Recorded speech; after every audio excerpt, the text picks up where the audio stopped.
Welcome to the Perkins Coie Emerging Company Video Seminar Series. My name is Buddy Arnheim, and today we're going to talk about the second of 6 steps necessary to get a company off the ground.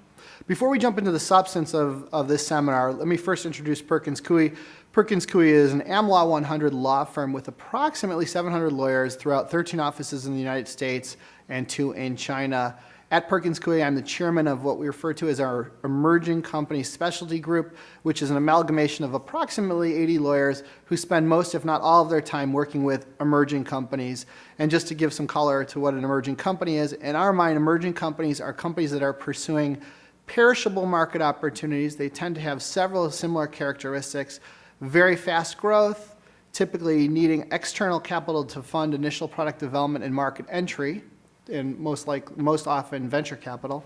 And last, perhaps most importantly, they are built around 2 core assets: human capital and intellectual property. So in our first seminar, we talked about the formation of the emerging company, the jurisdiction, and the entity selection. Today we're going to talk about the founder stock and the founder's relationship with the company. Oftentimes, one of the very first things I sit down and talk to founders about when they're getting a company off the ground is how they're going to divide the initial stock ownership amongst themselves. And this is an issue that has proven time and time again to be absolutely imperative to address early on in the company's life. There's no specific formula or right way of allocating the initial capitalization. I've seen founders divide it evenly amongst themselves. I've seen them try to allocate different amounts to founders based upon the value that they're contributing initially and the type of role they're going to be playing going forward.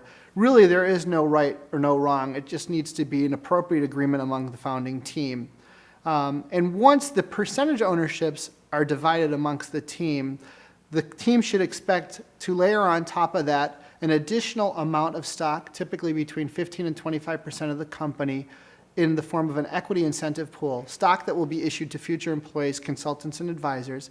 And then on top of that, as the company raises equity capital, additional shares will be sold to investors. Your lawyer should be able to help you translate the agreed upon percentage ownership splits amongst the founders into actual shares. We tend to target an initial capitalization of about 5 to 7 million shares to be allocated amongst the founders, and then an additional 1 to 2 million shares for an equity pool on top of that. And then, as I mentioned, additional shares beyond that will be issued to investors as you sell equity capital. So once the allocations have been agreed upon amongst the founders, there are certain bells and whistles that also need to be thought through. The first, and perhaps one of the most challenging issues to deal with, is vesting. Should the founder stock be subject to vesting? If so, what's the appropriate duration of that vesting? There are industry norms out there approximating 4 years, and typically structured as a 4-year, 1-year cliff, meaning that you vest in 25% at the end of the first year and in equal monthly increments in the 36 months thereafter. But there is logic in truncating that vesting schedule or accelerating or extending it or customizing it to a specific situation. And I would strongly suggest talking amongst the founders and with counsel on various appropriate vesting schedules. Once the vesting schedule has been determined, some complicated issues such as what happens if the company gets acquired before that vesting is completed need to be thought through. Other issues to think through are what happens if the founder retires and leaves the business on his or her own volition? Or what if that founder is fired, and maybe that founder is fired for doing bad things? Or maybe that founder is just kicked out because the company has outgrown them. Each of those situations need to be thought through, and the implication of those situations on vesting need to be talked through. There are some standard norms out there that can be discussed with counsel. We oftentimes do see some forward vesting when an employee or founder is terminated without cause. We oftentimes do see some forward vesting when a company is acquired before the founder stock is fully vested.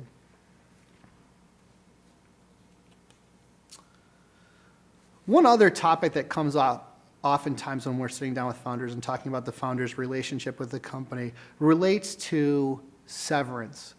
In the early days, the founding team is in control of the entity, but as they grow and they hire more people and typically raise outside capital, other people start getting involved in the governance and the control of the business. It's not uncommon, for example, to cede control over to venture capital investors when they make an investment in the business.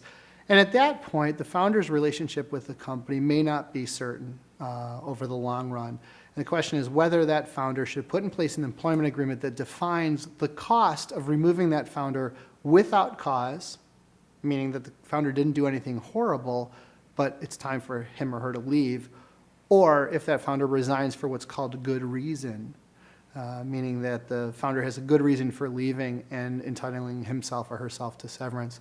I'm not going to get into the specifics here, but these are issues that should certainly be thought through with counsel when you're forming. Oftentimes, these severance arrangements are discussed but not codified until the time at which outside investment is brought into the business. And I'd be happy to talk about this, and I'm sure your lawyers would as well. Thank you for joining on step 2 of the 6 steps in forming an emerging company. I'm Buddy Arnheim, and I look forward to talking with you again.